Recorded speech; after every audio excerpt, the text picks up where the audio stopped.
Bismillahirrahmanirrahim. Assalamualaikum. Waalaikumsalam. Abang lewat seterombongan ada apa nih bang? Pakai jarak apa tertiga kan udah banget tertimpring bang? Iya bang, kebetulan kita datang jauh-jauh bang mau ke Balai Budaya bang nih gedung. Budaya apa ya bang? Iya bang, namanya kita mau ngadirin ya seni Betawi dalam gelisebang bang. Waduh bang, kalau abang mau menghadiri dalam seni Betawi dalam gelisah bangsa bang, isinya apaan aja tuh bang? Waduh bang, yang namanya seni Betawi banyak bang isinya. Waduh. Yang pertama ada lukisan, yang kedua ada musik Melayunya, yang ketiga kalau ada perhatian sih bang ada makanan tuh bang. Bang bisa aja. Bang, yang anak-anaknya bukan makanan bang. Makanan ini bang yang namanya seni Betawi bang. Aduh, Pokoknya banyak beragam, banyak budaya Betawi itu banyak isinya bang. Nah, yang aneh mau tanya bang, yang intinya bang, nih Kira-kira isinya ada yang lagu Sike ini kan bang? waduh kayak lamanya lagu Sike bang ya.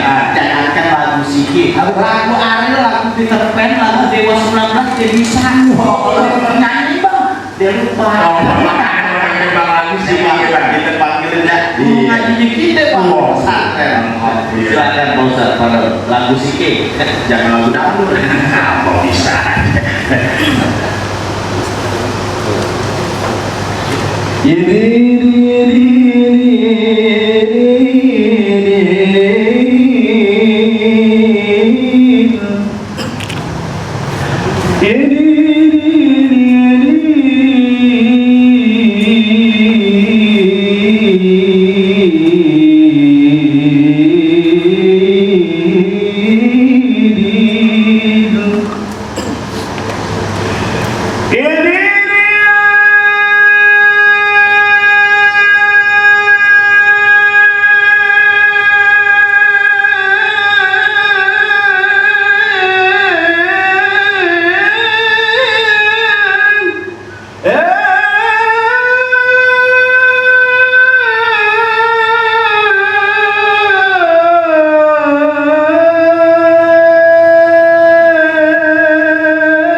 Suaranya bang sampai sebegitu bang. Ini waktu di kampung kita, iya Sike bang. Wah, nenek-nenek yang lagi nyiri berhenti. Nah, bang, sirinya habis. Ada deh kita masuk ya. Terus dalil